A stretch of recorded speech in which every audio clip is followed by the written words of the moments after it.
back to my channel, Mona Wonders Africa. So, hello po sa inyong lahat. Good morning po sa Pinas, or magandang umaga, magandang tanghali, magandang hapon po sa inyo. So, tingnan nyo naman guys, ang kalat-kalat sa bahay namin. Kakabalik lang namin from village. We just came back from village guys, and you see the mess. Wala po kaming kasama ngayon. So, kami lang dalawa ni Hakim. Yung pamangkin ng asawa ko, siguro mga Tuesday pa siya babalik dito. So, kagabi, sobrang pagod ako. I'm so tired last night. So, I didn't do anything. So, today, we just want to clean a bit and wash Hakim clothes. So, let's go guys. Come with me on my day on my life. A day in my life in Kenya, Africa as a Filipina mom.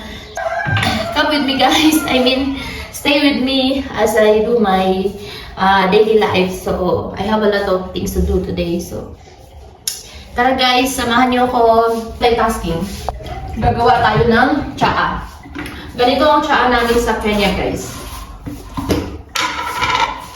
Ayan siya oh. Strong tea tawag nila dito.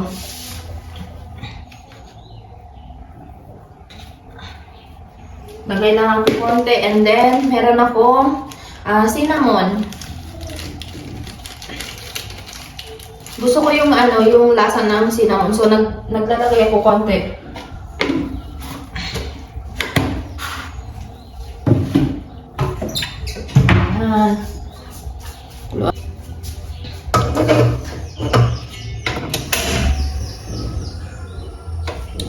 I have some leftover rice yesterday, so we will eat later. This is the problem when you're alone. It's very hard to do things with the baby.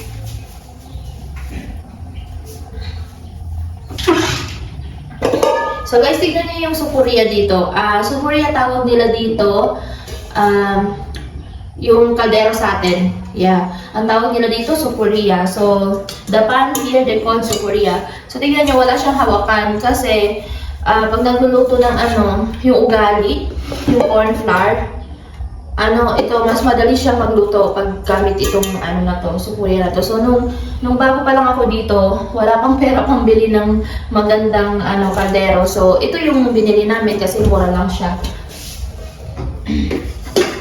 So, meron akong 4 na ganito. And I want to show you guys, I have a fresh omena. It's a dilis in Philippines. Fresh dilis. My mother-in-law fried this one yesterday. Very sweet. But I'm very sad because I carry tilapia. Fresh tilapia. And I want to make it a dried fish. But now, sobrang init sa village. It's very hot in the village. So, I thought, it will be dry. And then when we came back here in Busia, it's very cold. Ang lamig po dito sa Busia, guys. So, tignan nyo naman yung yung gagawin ko sanang parang bulad, parang nakalimutan ko yung tawag sa Pinas. Basta, gagawin ko dapat siyang dried fish. Kaso tignan nyo, hindi umaaraw. So, babaho lang to. So, inisip ko, ipiprito ko na lang lahat para hindi masayang. Kasi yung dito, yung dried fish dito na kagaya nito, yung ganitong gawa, hindi siya masarap, hindi nila nilalagyan ng asin. So, hindi ko siya gusto. Kaya nag-try ako. I tried to make dried fish when I'm still in the village. But now, it's not sunny here, so it will not be dry. It will just be having a bad smell. So, I will just fry it today, all of them. So, meron akong salaan para doon sa tsaa. Kumukulo na siya. Natutuwa ako kasi ang dami ng Pinoy na nanonood ng vlog ko. Dati wala akong viewers masyado sa Pinas. Kaya puro English yung vlog ko. Before, I have very few viewers from Philippines. Like my channel is not reach yet in Philippines. So I'm always speaking English because most of my viewers are from international, you know, and here in Kenya, in Africa. That's why if you visit my channel, you will see most of my video I'm speaking English. But now, I'm very happy. Ang saya-saya ko po. Ang saya-saya ko po talaga kasi marami ng kababayan na nakakanood ng video ko. So, thank you so much. Thank you so much po sa panonood. Sana nagustuhan niyo po yung mga video ko. So, sana patuloy niyo pa rin po akong suportahan. Thank you so much po. Kumulo na yung aking tsaa. So, let's make the tea now.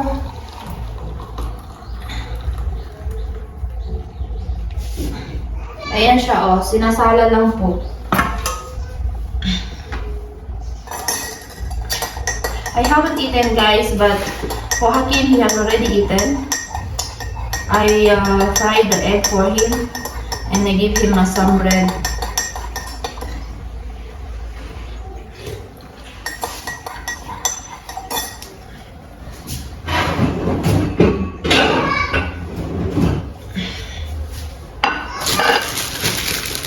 This is our breakfast, only bread.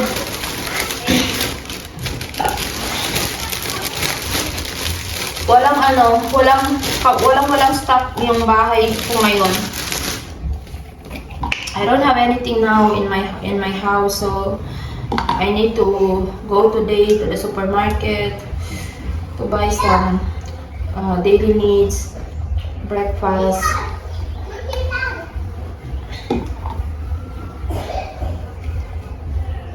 Hakim? Hakim?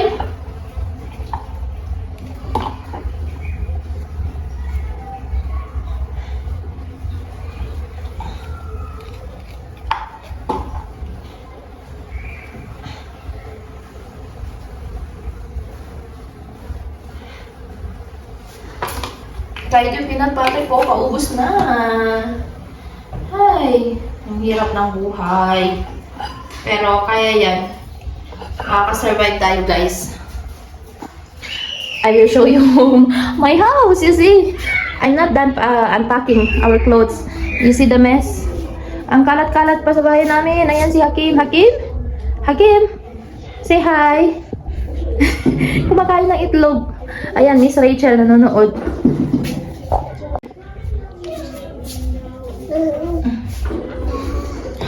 You want some bread?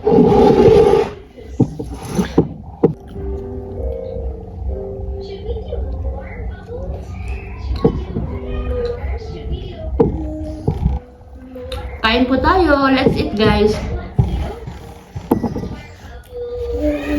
I'm going to fry my fish now, guys. Before it goes bad.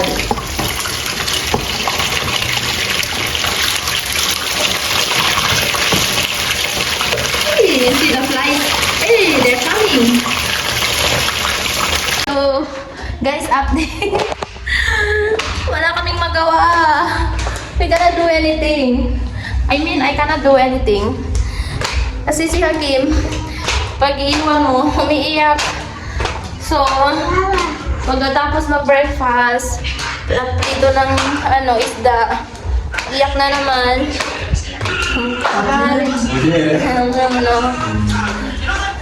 So, ngayon, ilalabas ko na lang siya.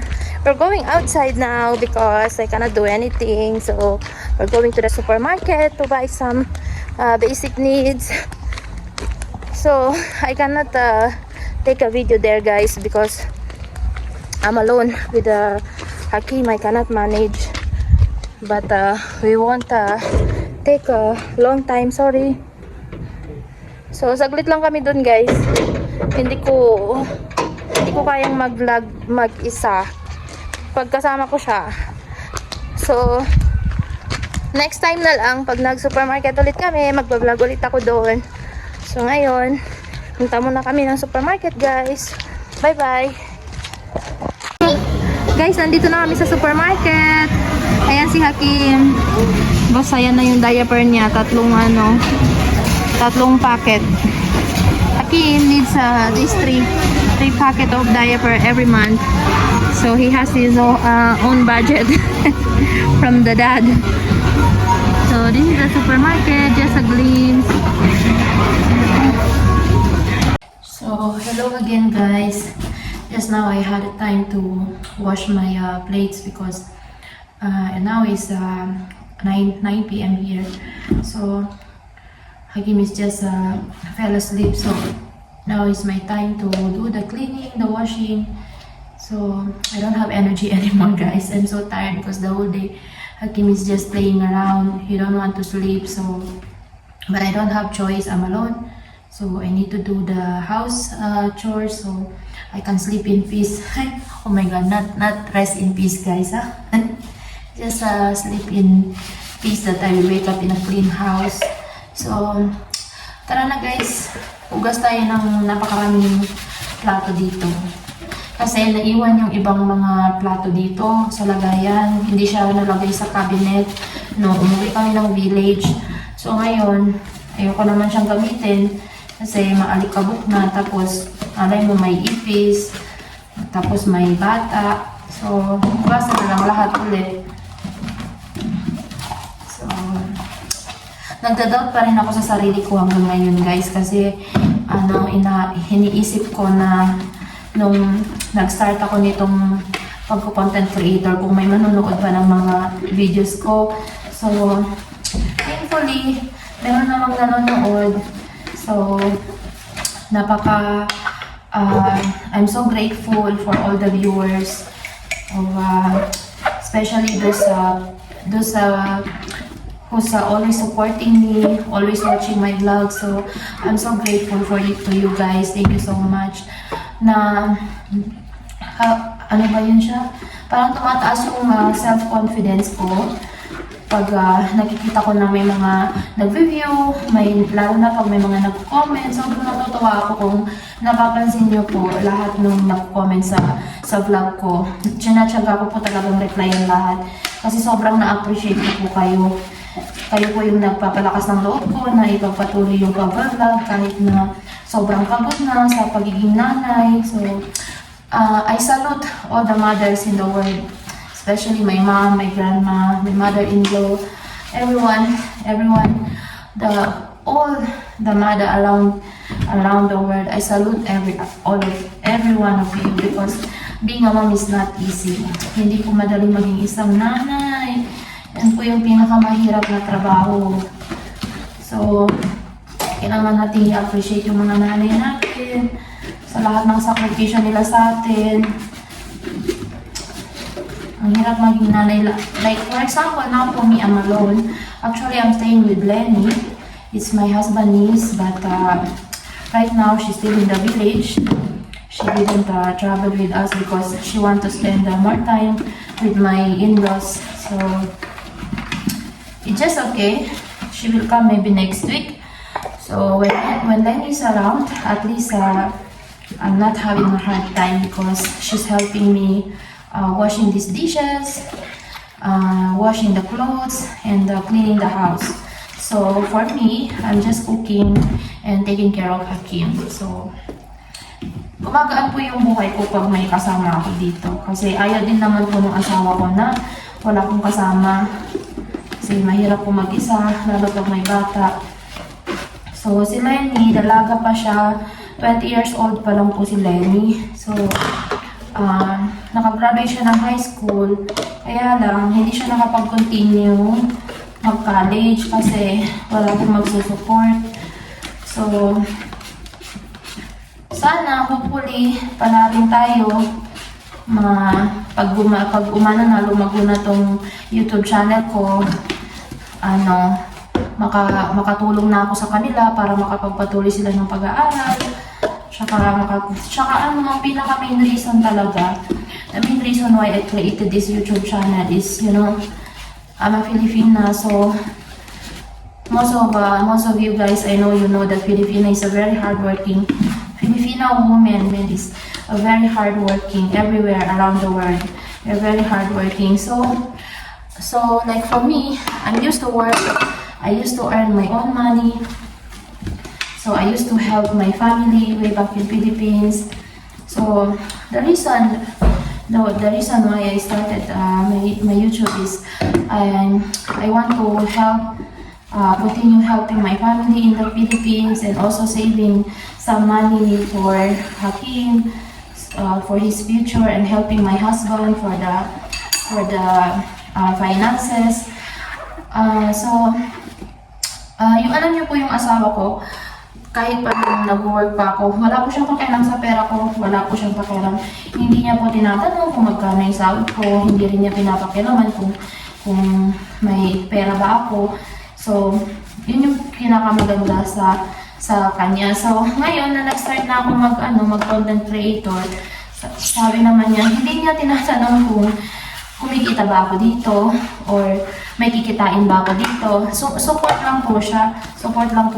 Sinishare niya yung link sa mga kaibigan niya, ganyan-ganyan. Sinusuportahan lang niya ako. Sinasabi niya na na ipagpatuloy ko nga lang daw yung pag-vlog ko kasi malay mo, at the end of the day, mag-boom din yung ganun ba.